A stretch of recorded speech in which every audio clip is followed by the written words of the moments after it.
Hello and welcome to your next video where I will be going through the board representation of this game. It's here the board.h, and here's the class. This class has only one data member, this position here. This is a two-dimensional vector basically, and it's gonna represent all the square values of this board. And if we look at the board representation graphically, here it is. So for example, here we have 4 columns and 6 rows. Each column has a coordinate which I call y, and rows I call x. Sometimes I call them also rows, but if we are talking about coordinates, I call them x and y. For example, in this position, we have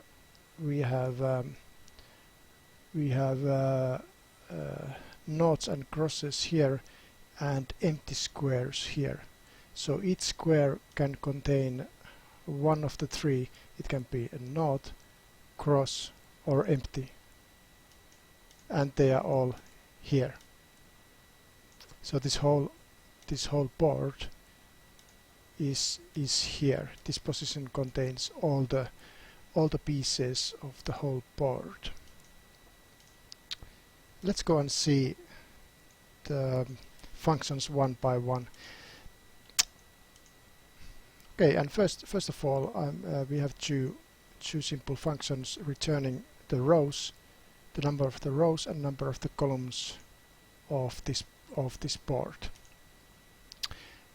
And it's here, it's an inline function because it's a very short function, and basically we are returning the size of the position. Why is this? Because here is how this looks, this two-dimensional vector. It's a vector with vector elements.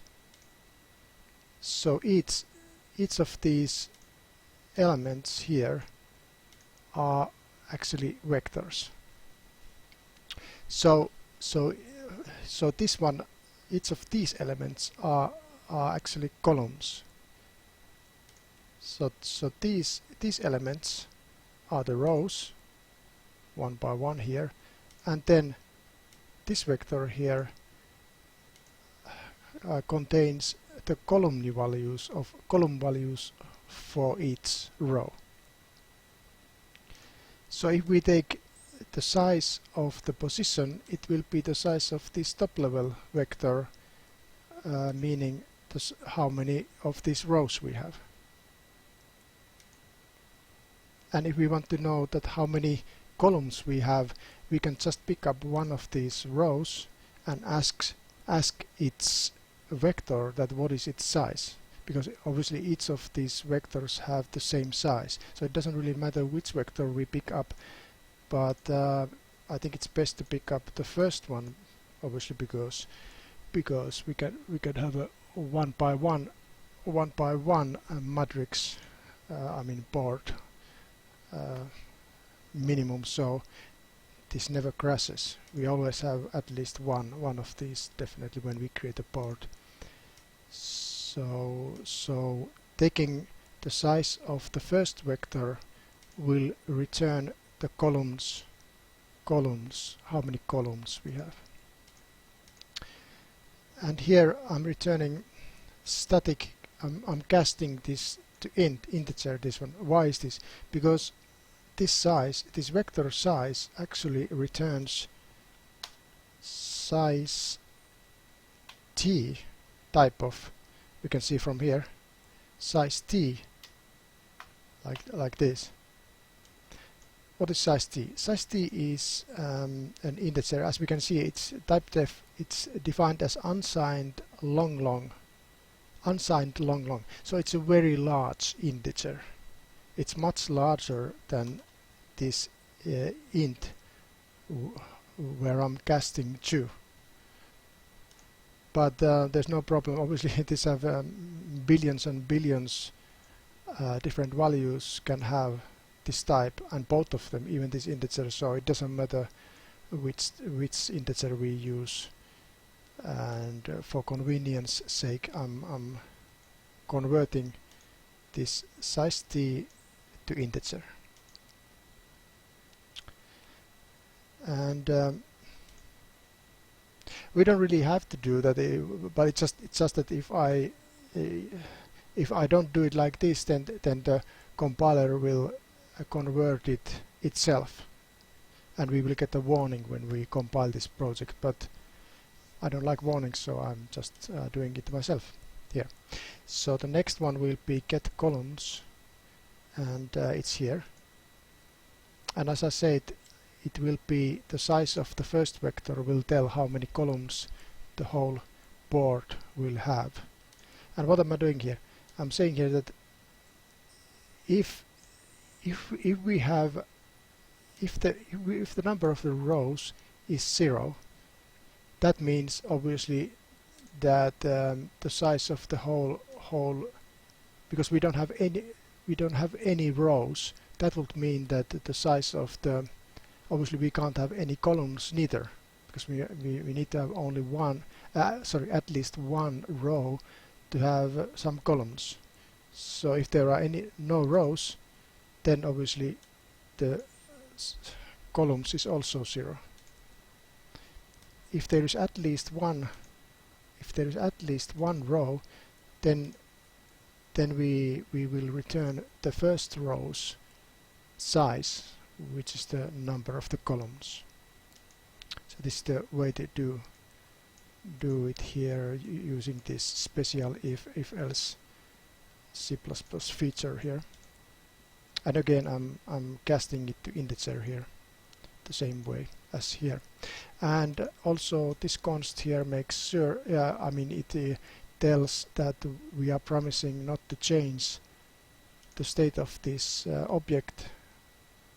The only state we have is this one here at the moment. We have this position, so we are promising we will not change this data member, and which we do not, because we are just asking the size. We are not changing anything from this vector. So these are the two first functions, and the next function will be get position. It will return a reference to this two-dimensional vector, and I'm putting const here, promising that it cannot be changed, meaning that the caller cannot change this object. It can only ask values from this object, and which I'm gonna do later in the code. I only need this for asking values, asking the coordinate values, as I'm saying here, because I want to use this syntax to get access to a certain square on a board. The next function will be, let's go through this one next. Then I have this empty function which empties the board, meaning that it will set all the squares to empty, and the empty was here to this one. Let's see the implementation. The implementation is in CPP file here. So I'm using this author and this special for loop, to this new for loop, to go through all the items. First we go through all the rows. So this is the two-dimensional vector, and first we will go through all the rows, and from each row we are going through all the elements, which means columns in a sense of this board. They are kind of the columns for each row. So this row is going through all these ones, and each of these row has this vector which goes this way. So we want to go through all of these, then that's why I call it a col. So a square will be row col. So I'm setting this call value just to empty here. So all of the squares will be set to empty. Next function will be set board size. Set board size will set the board size. Surprise, surprise, we'll set the board size, and there is an optional parameter here if we want to be certain that all the after we create the new board, that all of them are set to empty, which is a reasonable thing to do in most of the cases. That's why optionally it's set to true. Let's go and see the implementation of this set board size. And here we go. First of all, we are checking here that if we already have the same size board, then obviously we don't need to reserve any memory and any new vector, because we already have the correct size vector, the vector which has the correct exactly the same size. So in that case, so if the rows is same as the current rows and the column is also same as the current columns, in that case we just go here and we are checking that if we are asked to empty the board, we just call this empty, which we just went through here, and we just empty the whole board and just return after that. But if one of these is different than we currently have, then we have to resize the whole vector, and the way to do is it's here. So this one, we are just what we are doing here is that we are creating a new temporary two-dimensional vector here, and we are copying it to this member here. The way we create, so this type here is exactly the same as this type here.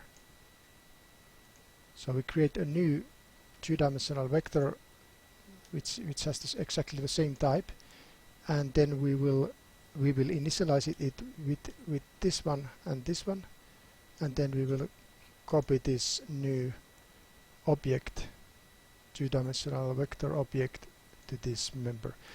So the first we are calling the construction function here this vectors construction function, and the first member of the construction function tells that how many items we want, because this top level is rows, so that's why I put here the number of the rows is the first, and the second parameter here in this construction function will be that what are the values we're gonna initialize each item.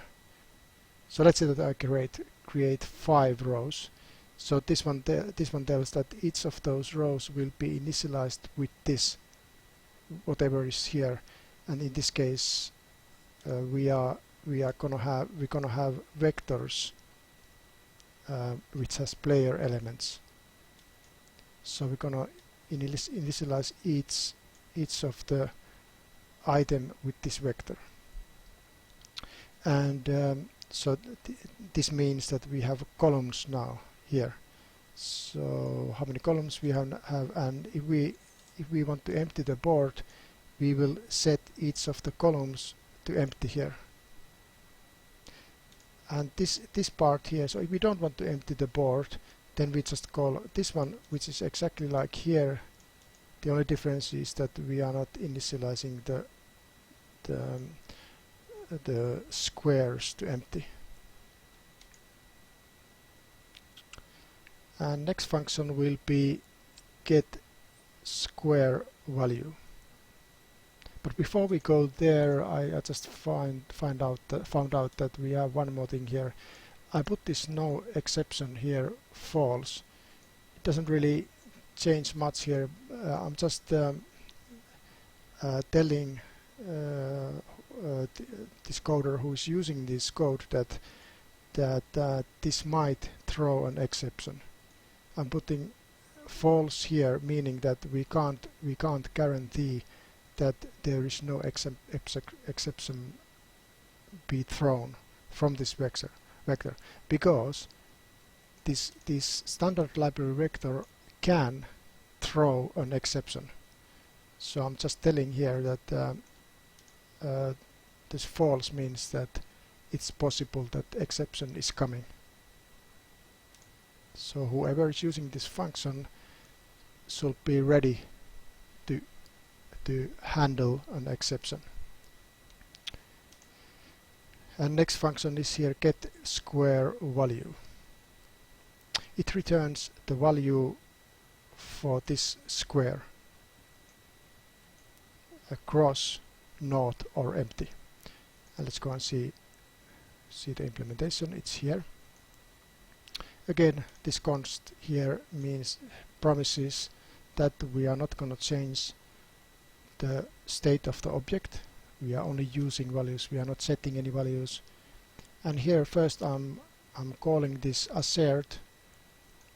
And why is this? Because assert is a runtime debug function which will stop the run if this statement here inside is false.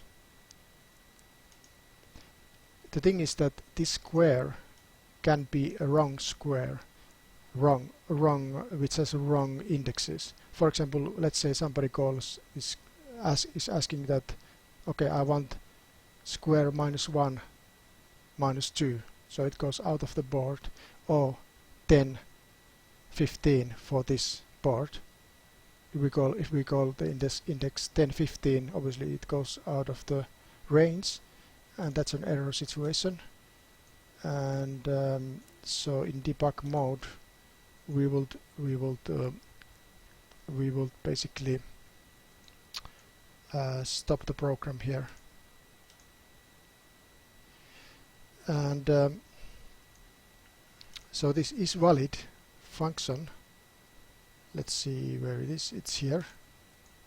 So is valid is obviously checking if the square is valid. Let's go and see that implementation next. Here it is. So if the square x is greater or equal than 0 and y is greater and equal to 0 and the row index is less than the size of the rows, which is this one, and the column index is less than how many columns we have here. If all of these are true, then the square is valid. It's okay. If one of these is false, then we will it's not valid, and it will return false. So we're checking here that if the square is not valid, we will stop the run here. Otherwise, we will just return the corresponding position value with these indexes. And the next function is set square value. So this function sets the value for a certain square. This is the square, and this is the value for the square, which can also be an empty value. It can empty a certain square. Let's see the implementation. It's here.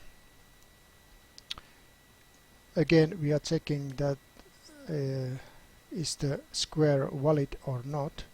If it's not, it will stop the debug version. If we are running debug, it will stop the debug run. Otherwise, we are still checking here, because what if we are running release version? Then we would need to check also that the square is good. That's why I'm checking again here. So if the square is valid, then we will set this square using this position to this value. And next function, there are no next functions. So this is basically everything we have here. So it's simple board representation, and On